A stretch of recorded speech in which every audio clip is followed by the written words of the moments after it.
पिछले एपिसोड में आपने देखा कि किस तरह कंचन के चाचा चाची ने उसके साथ धोखा करके उसकी सारी प्रॉपर्टी हड़प ली। कंचन को दाई माँ के साथ किराए के घर में आना पड़ा। कंचन ने दाई माँ को बचपन से काला जादू और टोने टोटके की क्रियाओं को करते देखा था, इसलिए वो अपने चाचा चाची और उनकी बेटी पारुल को बर्बाद करने के लिए दाई माँ से काले जादू का इस्तेमाल करने को कहती है, मगर दाई माँ उसे इस दलदल में फंसने नहीं देना चाहती। अब आगे आधी रात के पहर दाई माँ अपने बिस्तर पर सो रही थी और अंदर के कमरे में कंचन अपनी आंखों में आंसू और गुस्सा लिए बिस्तर पर बैठी थी। वो उठी। दाई माँ गहरी नींद में सो रही थी तो उसने उनकी संदूक खोली जिसके भीतर एक काले रंग की पोटली रखी थी। उसने उसे बाहर निकाला और अपने कमरे में ले गई। कोई बात नहीं दाई माँ, अगर आप मेरी मदद नहीं कर सकती तो मैं खुद ही ये सब कर लूंगी। बचपन से आपको ये सब करते देखा है मैंने। इतना तो मैं भी जानती हूँ कि कैसे आत्माओं को जागृत किया जाता है और कैसे उन्हें बलि देकर उनसे अपनी इच्छा पूरी कराई जाती है। कंचन ने उस काले रंग की पोटली को खोला तो उसके भीतर तंत्र सामग्री और एक किताब थी जिसके भीतर काले जादू और तंत्र की विधियां लिखी हुई थी। कंचन ने वो किताब खोली और उसके भीतर लिखे मंत्रों को पढ़ते हुए सफेद रंग से तिकोने आकारों से एक आकृति बनाई। 4 तिकोनों को जोड़कर एक आकार बनाया जिसके बीच में एक गोल घेरा था। उस गोल घेरे में उसने 8 दियों को जलाया। उसके बाद उसने 3 कोरे कागज लिए। उसने अपनी हथेली पर चीरा लगाया और अपने रक्त से उन कागजों पर अपने चाचा चाची और पारुल का नाम लिख दिया। मम्मी पापा के जाने के बाद तुम सब ने मेरी जिंदगी जहन्नुम बनाकर रख दी, लेकिन अपना हक मैं जाने नहीं दूंगी। आज से तुम्हारी उल्टी गिनती शुरू। तड़प तड़प कर मरते देखूंगी तुम्हें तो मैं। कंचन ने उन तीनों कागजों को मोड़कर दियों के बीच में रख दिया। वे तीनों कागज जले नहीं, बल्कि उनके भीतर कंचन के चाचा चाची और पारुल का तड़पता हुआ चेहरा उभर आया। दियों से निकलने वाली आग की लपटें इतनी तेज हो गईं मानो वहां कोई यज्ञ कुंड जल रहा हो। तभी कंचन के कमरे की खिड़की पर एक दस्तक हुई। जैसे ही वो दस्तक कंचन के कानों में पड़ी, उसके चेहरे पर एक शैतानी हंसी छा गई। वो उठकर खिड़की खोलने के लिए खिड़की की तरफ बढ़ी। उसने जैसे ही खिड़की खोलने के लिए अपना हाथ बढ़ाया, तभी उसे अपने कंधे पर कुछ महसूस हुआ, जैसे किसी ने उसके कंधे पर अपना हाथ रख दिया हो। वो बुरी तरह डर गई। हिम्मत करते हुए उसने पीछे मुड़कर देखा तो दाई माँ उसके कंधे पर हाथ रखे हुए घबराई हुई खड़ी थी। उन्होंने गुस्से में कंचन की तरफ देखा और उसे खींचती हुई अपने कमरे की तरफ ले गईं।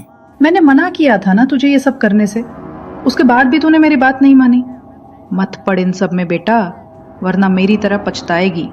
शांति से मौत भी नसीब नहीं होती है जब ये सब क्रिया करते हैं, और कभी मोक्ष नहीं मिल पाता। मेरी बात को समझ मेरी बच्ची, रोक दे ये सब। ठीक है, मंजूर है मुझे। मेरी आत्मा को मोक्ष अगर नहीं मिलेगा तो भी मंजूर है मुझे, लेकिन ऐसी जिंदगी और वो भी इस तरह से नहीं जी सकती मैं। मेरी बच्ची, तू बदले की आग में इस तरह जल रही है कि आगे होने वाली अनहोनी तुझे दिखाई नहीं दे रही। अगर एक बार आत्माओं के चक्रव्यूह में फंस गई तो वे तुझे इस तरह फंसा लेंगी कि तू चाहकर भी उन्हें छोड़ नहीं पाएगी। लेकिन दाई माँ, मेरे हक का क्या? जो मेरा हक उन्होंने मुझसे छीन लिया है उसका क्या? मैं सब समझ रही हूँ मेरी बच्ची, लेकिन अपना हक पाने के लिए ये रास्ता ठीक नहीं है। तूने जो क्रिया की है उसे काटना होगा, वरना वो आत्मा इसी तरह घर के बाहर दस्तक देती रहेगी, और मैं नहीं चाहती तेरा उसके साथ सामना हो। दाई माँ कंचन के साथ उसके कमरे में गई। उसके कमरे की खिड़की से अभी भी वो ठक ठक की आवाज आ रही थी। दाई माँ ने कंचन को कमरे के एक कोने में बैठाया और खुद कमरे के बीचों बीच जाकर बैठ गई, जहां उस आकृति के भीतर अभी भी वे दिए जल रहे थे। दाई माँ ने वहां बैठकर कुछ देर तक कुछ मंत्रों का उच्चारण किया। मंत्र के हर उच्चारण के साथ खिड़की के बाहर से आने वाली वो ठक ठक की आवाज और तेज होती जा रही थी, मगर दाई माँ ने मंत्रों का उच्चारण नहीं रोका।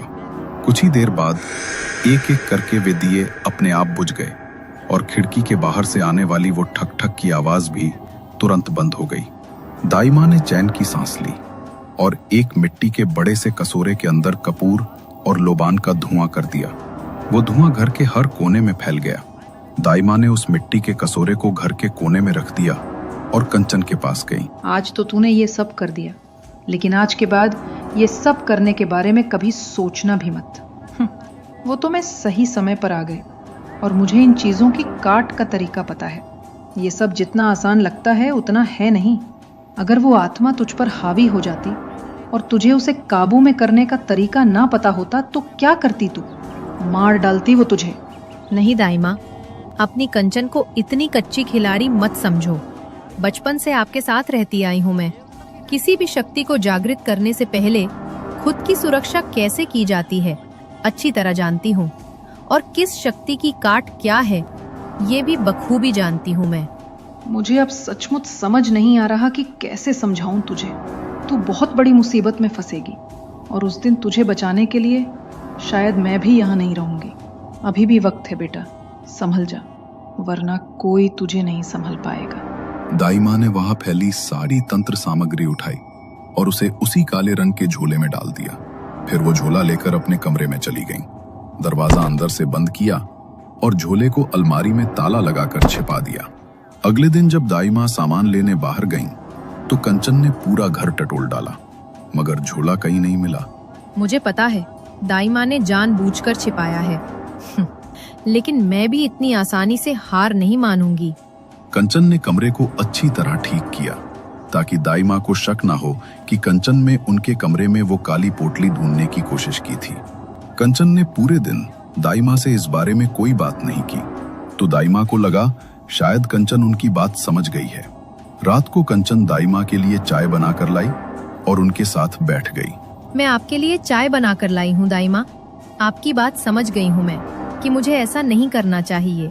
जो मेरी किस्मत में लिखा होगा वो मुझे मिल ही जाएगा। आप चाय पी लीजिए, आपका गला ठीक हो जाएगा। दाई माँ ने चाय पीने के लिए चाय का कप उठाया और उन्होंने जैसे ही एक घूंट चाय पी तो कंचन के चेहरे पर एक अजीब सी मुस्कान छा गई। चाय पीते ही दाई माँ बहुत गहरी नींद में सो गई। माफ करना दाई माँ, मुझे आपकी चाय में नींद की दवाई मिलानी पड़ी। मेरे पास इसके सिवा कोई चारा नहीं था। आज रात मुझे अपनी क्रिया पूरी करनी ही होगी। मैं अब उन लोगों को बर्बाद करने के लिए और इंतजार नहीं कर सकती। कंचन ने अपनी अलमारी से अपना बैग लिया और दुपट्टा ओढ़कर घर से निकल पड़ी। चलते चलते वो एक खंडहर नुमा रास्ते पर पहुंची जहां पर एक खाली घर था। घर की हालत देखकर लग रहा था जैसे सदियों से वहां पर कोई रहने नहीं आया है। सालों पुराना घर, और कहा जाता है कि ऐसी जगह पर भूत प्रेतों का वास होता है। बंद और खाली जगह को आत्माएं अपने वास के लिए टटोलती हैं। कंचन इन चीजों से अवगत नहीं थी। उसने उस खंडहर पड़े घर के बीचों बीच सफेद रंग से 4 त्रिकोणों को जोड़कर वही आकृति बनाई। उसने वहां पर 8 दिए जलाए और कुछ मंत्रों को बोलना शुरू किया। मंत्र बोलते हुए उसने अपने रक्त की बूंदें उन जलते हुए दियों के अंदर टपकाईं और अपने चाचा चाची और पायल की तस्वीरों पर अपने खून से टीका कर वहां पर रख दिया। वो मंत्रों को बोलते हुए अपने हाथ पर चीरा लगाती हुई अपनी रक्त की बूंद को बार बार उन दियों और उनकी तस्वीरों पर टपकाती रही। तभी कुछ देर बाद वहां का तापमान अचानक बदलने लगा। जो मौसम अभी तक सामान्य था अचानक से सर्द हो गया। कंचन को इतनी ठंड लगने लगी कि ठंड से उसके दांत किटकिटाने लगे। कुछ अजीब सी आहटें कंचन के कानों में पड़ रही थी, जैसे तो यहाँ पर एक नहीं बल्कि कई सारी भटकती हुई अतृप्त आत्माएं आ गई। अचानक यहाँ इतनी ठंड कैसे? कोई एक आत्मा यहाँ पर आती तो तापमान इतना ज्यादा नहीं बदलता। कुछ गलत हो रहा है, बहुत गलत। कंचन ने वहां पर एक और मिट्टी का दिया जलाया और उसके भीतर अपना रक्त टपकाकर कुछ अलग मंत्रों का उच्चारण किया। धीरे धीरे वहां का तापमान सामान्य होने लगा। कंचन का शरीर भी धीरे धीरे हल्का हो गया। उसने वहां से सारी सामग्री उठाई और एक काले कपड़े में लपेटकर उसे अपने बैग के अंदर रख लिया। अपना बैग लेकर वो अपने घर वापस आ गई और बैग को अपनी अलमारी के अंदर रख दिया। उसने नहाकर कपड़े बदले और सोने के लिए अपने बिस्तर पर आ गई। मगर जैसे ही उसने सोने के लिए आंखें बंद की, उसे लगा कि उसके पीछे कोई है जो उसके बालों को सहला रहा है। उसने हिम्मत करके अपने बालों में हाथ फेरा तो उसे लगा जैसे उसका हाथ किसी की उंगलियों से टकराया। वो बुरी तरह घबरा गई। उसका शरीर पसीने से भीग चुका था। उसने हिम्मत जुटाई और आंखें खोली। डरते डरते उसने पीछे मुड़कर देखा तो उसे लगा कि कोई परछाई अभी अभी उसके सामने से गायब हो गई। किसी को अपने सामने ना पाकर कंचन थोड़ी शांत हुई। वो दूसरी तरफ करवट लेने के लिए मुड़ी ही थी कि तभी उसका ध्यान बिस्तर के सामने रखी अलमारी पर गया। अलमारी के ऊपर एक बड़ी सी परछाई बैठी हुई नजर आई, जो अपने पैरों को लगातार अलमारी पर मार रही थी और उसकी आवाज ठक ठक करके पूरे कमरे में गूंज रही थी। अपनी आंखों के सामने ये नजारा देखकर कंचन के रोंगटे खड़े हो गए, मगर जैसे ही उसने आंखें झपकाईं, वो काली परछाई अलमारी से गायब हो चुकी थी। इससे पहले कि कंचन कुछ समझ पाती, अगली आंख झपकाते ही वो परछाई डर के मारे कंचन की चीख निकल गई और वो वहीं बेहोश होकर गिर पड़ी। अगली सुबह उसके कानों में दाई माँ की आवाज पड़ी। उनकी आवाज से उसकी आंख खुली। दाई माँ बहुत घबराई हुई थी और घबराते हुए कंचन की ओर देख रही थी। मेरी बात नहीं मानी ना तूने? तुझे क्या लगता है कल रात जो किया मुझे कुछ पता नहीं चलेगा? जानती भी है कितनी आत्माएं, कितनी भटकती हुई आत्माएं तू अपने साथ ले आई है। बहुत बड़ी गलती कर दी तूने बेटी, बहुत बड़ी। मैंने कितनी कोशिश की थी तुझे बचाने की, इनसे दूर रखने की। अब बस यही दुआ है ये तेरे पीछे ना आए, नहीं तो कोई नहीं बचा पाएगा तुझे, कोई नहीं। दाई माँ की ये बातें सुनकर अचानक कंचन की आंखें खुली तो उसे समझ आया कि वह सपना देख रही थी। वह उठी और कल रात के बारे में बात करने के लिए दाई माँ के कमरे की तरफ गई तो उसमें देखा कि दाई माँ अभी तक सो रही हैं। उसे कुछ अजीब लगा, क्योंकि दाई माँ कभी इतनी देर तक नहीं सोती थी, मगर तभी उसे याद आया कि रात को उसने ही दाई माँ को नींद की दवाई दी थी। शायद इसीलिए वो अभी तक सो रही हैं। इसलिए वो उन्हें उठाने के लिए उनके पास गई। दाई माँ उठो ना, सुबह के 8 बज गए हैं दाई माँ। मुझे कॉलेज भी जाना है और उसके बाद उस पार्ट टाइम जॉब के लिए इंटरव्यू भी अटेंड करना है। जल्दी उठो, मेरे लिए कुछ अच्छा सा नाश्ता बना दो ना। दाई माँ, लगता है दवाई का असर कुछ ज्यादा ही हो गया। सिर्फ आवाज देने से तो आप उठने वाली नहीं। उठो ना दाई माँ, प्लीज।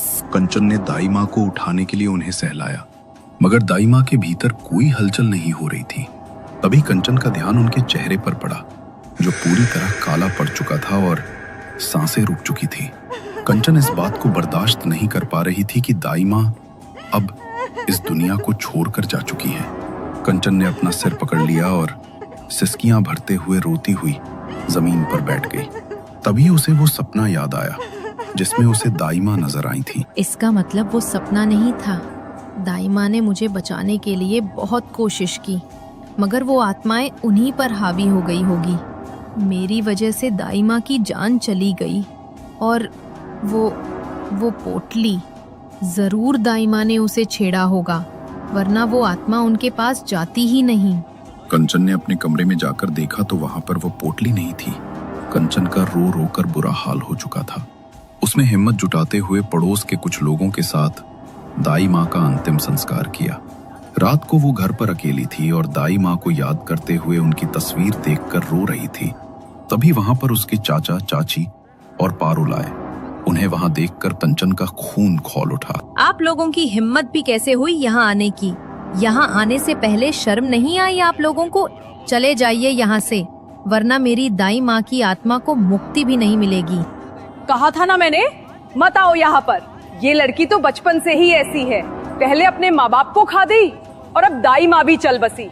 इस मनहूस को देखने के लिए ही ना जाने क्यों आए हैं हम। निकल जाओ आप लोग यहाँ से, इससे पहले मैं कुछ भी गलत करूँ। निकल जाओ यहाँ से।